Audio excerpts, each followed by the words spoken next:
নৃসিংহ চতুর্দশী তিথি কবে? 2026 29 নাকি 30 এপ্রিল। ব্রতের নিয়ম ও বিধি কি, কিভাবে পালন করবেন, ব্রতের সংকল্প ও মন্ত্র। নমস্কার প্রিয় দর্শকবৃন্দু, আশা করি ঈশ্বরের কৃপায় ভালো আছেন এবং সুস্থ আছেন। ভগবানের লীলা চ্যানেল থেকে নতুন একটি পর্ব নিয়ে চলে এসেছি। হরে কৃষ্ণ। প্রিয় ভক্তবৃন্দু, আজকে আমরা আলোচনা করব এই এক মহাপবিত্র তিথি ভগবান নৃসিংহের দেবের আবির্ভাব দিবস ও পবিত্র নৃসিংহ চতুর্দশী সম্পর্কে। খুব শীঘ্রই উপস্থিত হতে চলেছে সেই শুভ ও পরম পবিত্র তিথি। এই ব্রত কেন পালন করা হয়, কারা পালন করবেন, কিভাবে পালন করবেন, ভগবান নৃসিংহ দেবের প্রণাম মন্ত্র, স্তোত্র, পূজার অর্ঘ্য মন্ত্র, সংকল্প মন্ত্র, নৈবেদ্য মন্ত্র, গৃহে কিভাবে তাকে প্রতিষ্ঠা করবেন, কিভাবে ভোগ নিবেদন করবেন, কোন কোন ভোগ ভগবান নৃসিংহদেবের প্রতি প্রিয় এবং কিভাবে মহা আরতি সম্পন্ন করবেন, এই সমস্ত গুরুত্বপূর্ণ বিষয়ের বিস্তারিত আলোচনা করবে আজকের এই ভিডিওতে। তাই আপনাদের সকলের কাছে আন্তরিক অনুরোধ, পুরো ভিডিও মনোযোগ সহকারে দেখবেন, কারণ এই ভিডিওর মাধ্যমে খুব সহজ ও স্বাস্থ্যসম্মত উপায়ে ঘরে বসেই আপনি পালন করতে পারবেন ভগবান নৃসিংহদেবের পবিত্র আবির্ভাব তিথি। প্রথমেই জেনে নেওয়া যাক কবে এই ব্রত পালন করতে হবে। এই বছর 30শে এপ্রিল বৃহস্পতিবার পালিত হবে পবিত্র নৃসিংহ চতুর্দশী ব্রত। এখন প্রশ্ন হলো, কারা এই ব্রত পালন করবেন, কেন পালন করবেন, এই ব্রত পালন করলে কি ফল লাভ হয়, আর পালন না করলে কি ক্ষতি হতে পারে।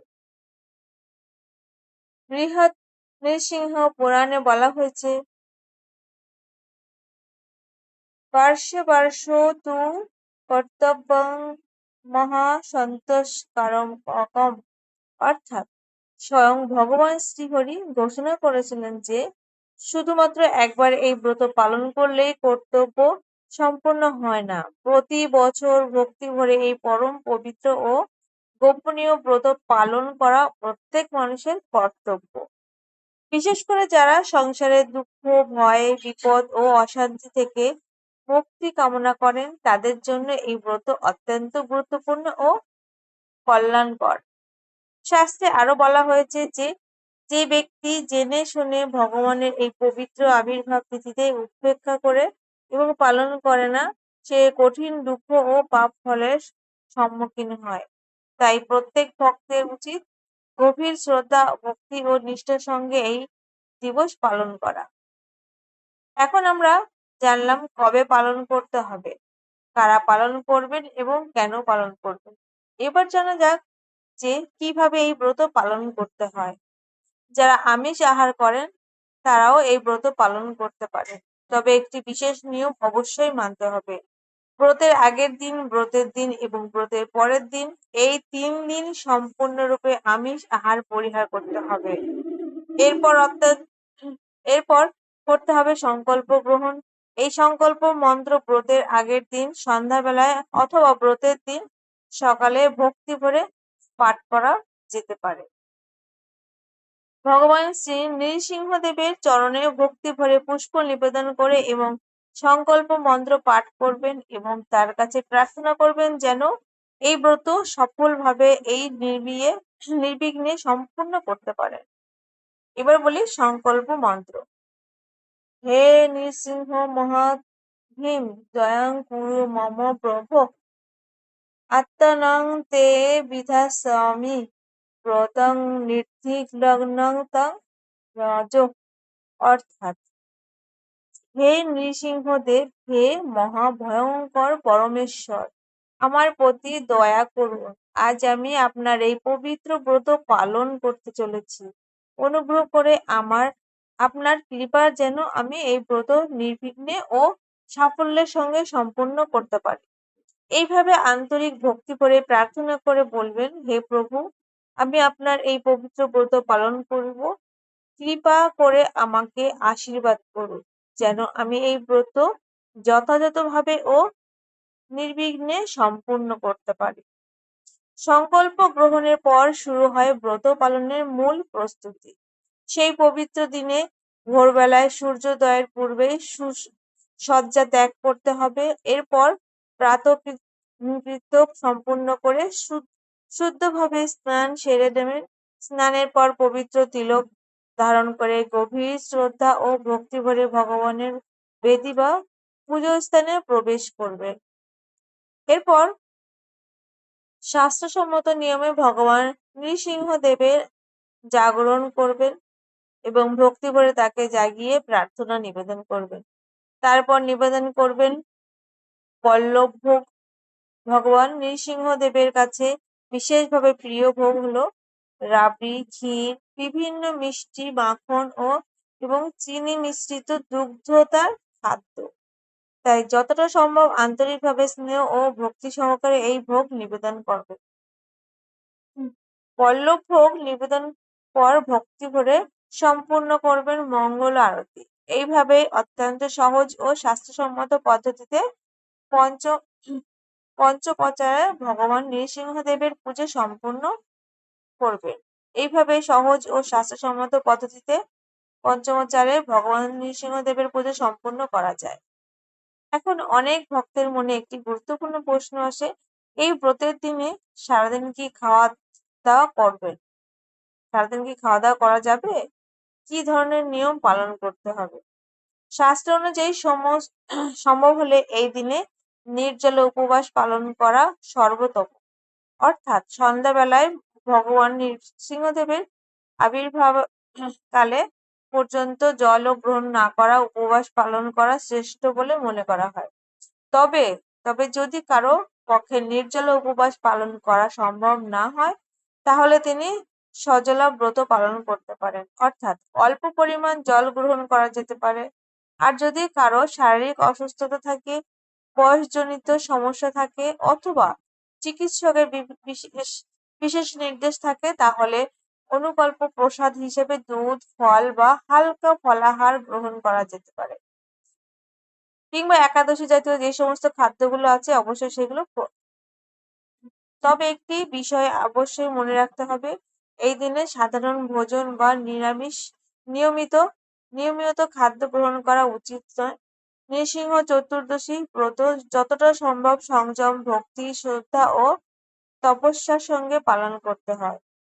আরো একটি গুরুত্বপূর্ণ বিষয় হলো সন্ধ্যাবেলায় গোধূলি লগ্নে ভগবানের অভিষেক সম্পূর্ণ হওয়ার পরেও সঙ্গে সঙ্গে সাধারণ আহার গ্রহণ করা উচিত নয়।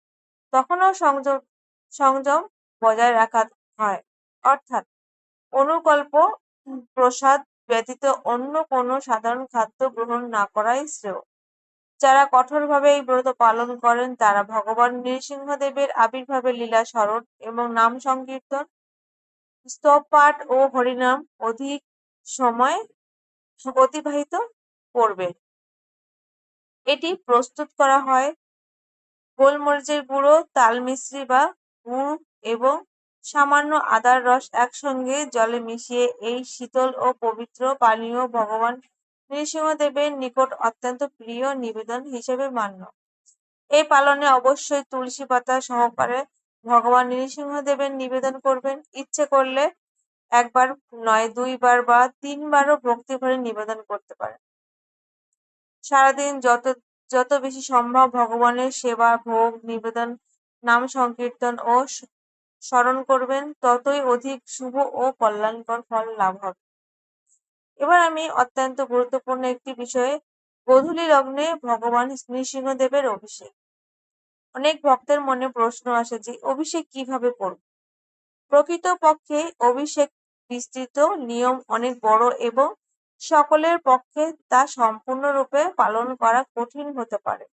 তাই এখানে একটি সহজ ও ঘরোয়া পদ্ধতি আলোচনা করা হলো, যাতে প্রত্যেক ভক্ত নিজের গৃহে বসে ভক্তি ভরে এই অভিষেক সম্পূর্ণ করতে পারেন। অনেকের বাড়িতে ভগবান নৃসিংহদেবের বিগ্রহ বা মূর্তি নাও থাকতে পারে, তাতেও কোনো অসুবিধা নেই। ভগবানের ছবি বা আলেখ্য রূপের মাধ্যমে অভিষেক করা যায়। শাস্ত্রে ভগবানের আলেখ্য রূপ ও পূজনীয় ও গ্রহণযোগ্য বলে উল্লেখ রয়েছে। যদি গ্লাস লেমিনেশন করা ছবি থাকে, তাহলে তার উপরে অভিষেক করলেও সাধারণত ছবির ক্ষতি হয় না। কিন্তু কাঠের ফ্রেম বা সাধারণ ছবির উপরে সরাসরি মধু, ঘি বা অন্যান্য উপাচার ঢাললে ছবি নষ্ট হতে পারে। সেক্ষেত্রে অন্য পদ্ধতি অনুসরণ করাই শ্রেয়। ছবিটি সামান্য স্থাপন করে মনে মনে ভাববেন, আমি ভগবান নৃসিংহদেবের শ্রীমস্তকে এই উপচার নিবেদন করেছি। একটি পৃথক পাত্রে সমস্ত উপচার অর্পণ করে মানসিকভাবে অভিষেক সম্পন্ন করা যায়, কারণ ভগবান ভক্তের আন্তরিক ভাব ও ভক্তি গ্রহণ করেন।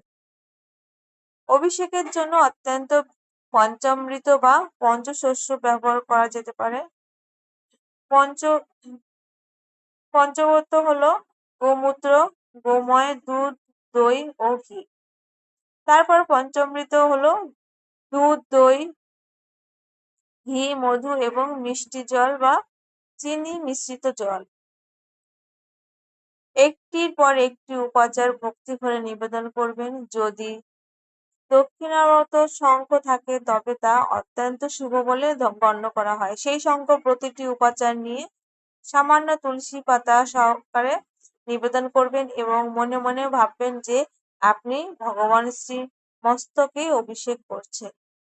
এইভাবে সমস্ত সহজ পদ্ধতি পঞ্চামৃত বা পঞ্চগব্য অভিষেক সম্পন্ন করা যায়। তবে একটি বিষয় অবশ্যই মনে রাখতে হবে। শাস্ত্রে স্পষ্টভাবে বলা হয়েছে, ভগবান নৃসিংহদেবের পূজার পূর্বে প্রহ্লাদ মহারাজের পুজো করা অত্যন্ত গুরুত্বপূর্ণ। কারণ ভগবান নৃসিংহদেবের তাদের ভক্তদের প্রতি অসীম কৃপাময়, আর প্রহ্লাদ মহারাজ তার পরম প্রিয় ভক্ত। প্রহ্লাদ মহারাজকে সন্তুষ্ট না করে নৃসিংহদেবের পুজো পূর্ণতা লাভ করা হয় না। তাই প্রথমে প্রহ্লাদ মহারাজের কৃপা ও আশীর্বাদ প্রার্থনা করবেন, তারপর ভগবান নৃসিংহদেবের পূজা সম্পন্ন করবেন। এটাই শাস্ত্রসম্মত পদ্ধতি। ভক্তের মাধ্যমে ভগবানের শরণ গ্রহণ করলে ভগবান অধিক সন্তুষ্ট হন। এবার জেনে নেওয়া যাক পুজোর মন্ত্র, নৈবেদ্য মন্ত্র ও স্তব। নৈবেদ্য নিবেদনের সময় ভক্তি ভরে এই মন্ত্র উচ্চারণ করবেন। পীতাম্বর মহাবিষ্ণু প্রহ্লাদ ভয় নাশন, যথাশক্তি নিবেদয়ামি গৃহান করুণা নিধে। অর্থাৎ, হে পীতাম্বরধারী মহাবিষ্ণু, হে প্রহ্লাদ মহারাজের সমস্ত ভয় দূরকারী প্রভু, আমি আমার সাধ্য অনুযায়ী এই নৈবেদ্য নিবেদন করেছি। হে করুণাময় প্রভু, অনুগ্রহ করে তা গ্রহণ করুন। অভিষেকের পর ভগবান নৃসিংহদেবের স্তব ও প্রণাম নিবেদন করতে হয়। এই সময় অত্যন্ত ভক্তি ভরে ভগবানের প্রিয় স্তব পাঠ করা উচিত। জয় নৃসিংহ, জয় শ্রী নৃসিংহ, জয় জয় শ্রী নৃসিংহ। উদ্রং বীরং মহাবিষ্ণুং জ্বলন্তং সর্বতোমুখং নৃসিংহং ভীষণং ভদ্রং মৃত্যুমৃত্যুং নমাম্যহম। অর্থাৎ, আমি সেই ভগবান নৃসিংহদেবকে প্রণাম করি। বিধি ও উগ্র রূপধারী পরম বীর মহাবিষ্ণু স্বরূপ সর্বদিকে জ্যোতির্ময় ভগবান হয়েও ভক্তদের জন্য পরম মঙ্গলময় এবং যিনি স্বয়ং মৃত্যুরও মৃত্যু। এরপর ভক্তি ভরে পুনরায় স্তব করতে হবে। জয় নৃসিংহ, শ্রী নৃসিংহ, জয় জয় শ্রী নৃসিংহ। প্রহ্লাদের জয়, পদ্মনয়ন প্রভু। এই স্তব ভগবান নৃসিংহদেবের অত্যন্ত প্রিয়। তাই দুই হাত জোড় করে গভীর ভক্তি ও শ্রদ্ধার সঙ্গে অবশ্যই এই স্তব পাঠ করবেন। এবার আমি সন্ধ্যাকালীন মহা আরতির প্রসঙ্গে। ভগবান নৃসিংহদেবের আরতি রাধা কৃষ্ণের সাধারণত আরতির তুলনায় কিছুটা ভিন্ন পদ্ধতি সম্পন্ন করা হয়। এই আরতিতে 5টি বিশেষ উপাচার নিবেদন করা হয়। প্রথমে কর্পূর জ্বালিয়ে কর্পূর আরতি নিবেদন করবেন।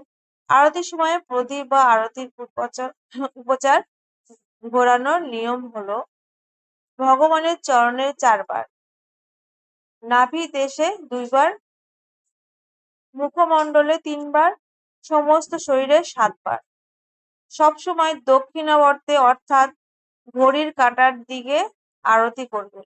এরপর একে একে 5টি উপচার নিবেদন করবে। 1 নম্বর হলো ধূপ ও সুগন্ধি আরতি, সুগন্ধযুক্ত ধূপ বা কর্পূর নিবেদন। 2 নম্বর সুগন্ধ নিবেদন, চন্দন, অগুরু বা সুগন্ধি দ্রব্য নিবেদন। 3 নম্বর পুষ্প সেবা, ভক্তি ভরে পুষ্প নিবেদন। 4 নম্বর হলো চামর সেবা, চামর বা পাখা দ্বারা সেবা করা। ময়ূর পুচ্ছ সেবা 5 নম্বর, ময়ূরের পাখা দিয়ে সেবা নিবেদন। এই 5টি উপাচারের মাধ্যমে ভক্তি ভরে ভগবান নৃসিংহদেবের মহা আরতি সম্পন্ন করবে। আরতি শেষে প্রেম ধ্বনি উচ্চারণ করবে, হরি বল, শ্রী নৃসিংহ দেব কি জয়, শ্রী প্রহ্লাদ মহারাজ কি জয়। এইভাবে সারাদিনের পুজো, সেবা ও উপাসনা পূর্ণতা লাভ করে এরপর ভগবানকে স্মরণ করতে হবে। আরেকটি গুরুত্বপূর্ণ বিষয় মনে রাখবেন, প্রত্যেক আরতির পূর্বে সামান্য ভোগ নিবেদন করা অত্যন্ত শুভ ও কল্যাণকর বলে মনে করা হয়। এইভাবেই ঘরে বসে সম্পূর্ণ সাত্ত্বিক ও স্বাস্থ্যসম্মত পদ্ধতি পবিত্র নৃসিংহ চতুর্দশী ব্রত পালন করা যায়। এরপর ভক্তবৃন্দ দিনের সমস্ত সেবা, পূজা ও আরাধনা সম্পূর্ণ করে ভগবানকে শয়ন করাতে পারেন এবং শয়নের পূর্বে পুনরায় সামান্য ভোগ, ফল, মিষ্টান্ন বা পানক নিবেদন করা অত্যন্ত শুভ বলে মনে করা হয়। তারপর প্রেম ধ্বনি, হরিনাম সংকীর্তন ও আন্তরিক প্রার্থনার মাধ্যমে এই মহাপবিত্র ব্রতের সমাপন করবে। তবে একটি বিষয় বিশেষভাবে স্মরণ করা প্রয়োজন, এই ব্রতের প্রকৃত শক্তি ও শুধুমাত্র উপবাস, পূজা বা বাহ্যিক আচার অনুষ্ঠানের মধ্যে সীমাবদ্ধ নয়। এই ব্রতের আসল ভিত্তি হলো ভক্তি, আত্মসমর্পণ এবং প্রহ্লাদ মহারাজের মতো অটল ও অচঞ্চল বিশ্বাস। ভগবান নৃসিংহদেব হলেন ভক্ত রক্ষক, ভয়নাশক ও দুঃখহারী। শাস্ত্রে বলা হয়েছে, যে ব্যক্তি আন্তরিক ভক্তি করে এই ব্রত পালন করেন তার জীবনে নানান বিপদ আপদ, ভয়, বাধা, দুঃখ, কষ্ট, গ্রহ দোষ এবং অশুভ প্রভাব দূর হয়, গৃহে শান্তি প্রতিষ্ঠিত হয়, হৃদয়ের ভক্তির উদয় ঘটে এবং ভগবানের বিশেষ কৃপা লাভ হয়। তাই আসুন এই পবিত্র নৃসিংহ চতুর্দশীর দিনে আমরা সকলে ভক্তি ভরে প্রার্থনা করি। নমস্তে নৃসিংহায় প্রহ্লাদ দায়িনে হিরণ্যকপিপো বক্ষ শিলাকটঙ্কর নখালয়ে। অর্থাৎ, হে ভগবান নৃসিংহদেব, আপনাকে প্রণাম। আপনি প্রহ্লাদ মহারাজকে পরম আনন্দদায়কারী এবং আপনার ভয়ঙ্কর নখ দ্বারা হিরণ্যকশিপুর বক্ষ বিদীর্ণ করেছিলেন। হে করুণাময় নৃসিংহদেব, আমাদের হৃদয়ের সমস্ত অসুর ভাব, অহংকার, ভয় ও অন্ধকার দূর করুন। আমাদের ভক্তি দিন, আপনার চরণে আশ্রয় দিন। তো বন্ধুরা, যদি আজকের এই পবিত্র আলোচনা আপনাদের হৃদয় স্পর্শ করে থাকে এবং ভগবান নৃসিংহ দেবের এই মহিমাময় আবির্ভাব তিথি সম্পর্কে সামান্য উপকার পেতে থাকেন, তাহলে ভক্তি ভরে এই ভিডিওটি লাইক করুন, কমেন্ট করে জানিয়ে দিন আপনার অনুভূতি ও প্রার্থনা এবং অন্য ভক্তদের কল্যাণের জন্য অবশ্যই শেয়ার করুন, যাতে আরো অনেক ভক্ত এই মহাপবিত্র নৃসিংহ চতুর্দশী ব্রত সম্পর্কে জানতে পারেন ও যথাযথভাবে পালন করতে পারেন। আর যদি এখনো আমাদের এই আধ্যাত্মিক পরিবারে যুক্ত না হয়ে থাকেন, তাহলে অবশ্যই সাবস্ক্রাইব করে পাশে থাকা বেল আইকনটি চাপুন, যাতে ভগবানের মহিমা, ব্রতকথা, পূজার বিধি ও ভক্তিমূলক আলোচনা সবার আগে আপনার কাছে পৌঁছে যায়। ভগবান নৃসিংহ দেব সকলের জীবনে ভক্তি, শান্তি, সাহস ও শ্রীহরির চরণে অটল আশ্রয় দান করুন। শ্রী নৃসিংহদেব ভগবানের জয়, শ্রী প্রহ্লাদ মহারাজের জয়, শ্রী গুরু ও গৌরাঙ্গ মহাপ্রভুর জয়, শ্রীলে প্রভুপাদের জয়। হরে কৃষ্ণ।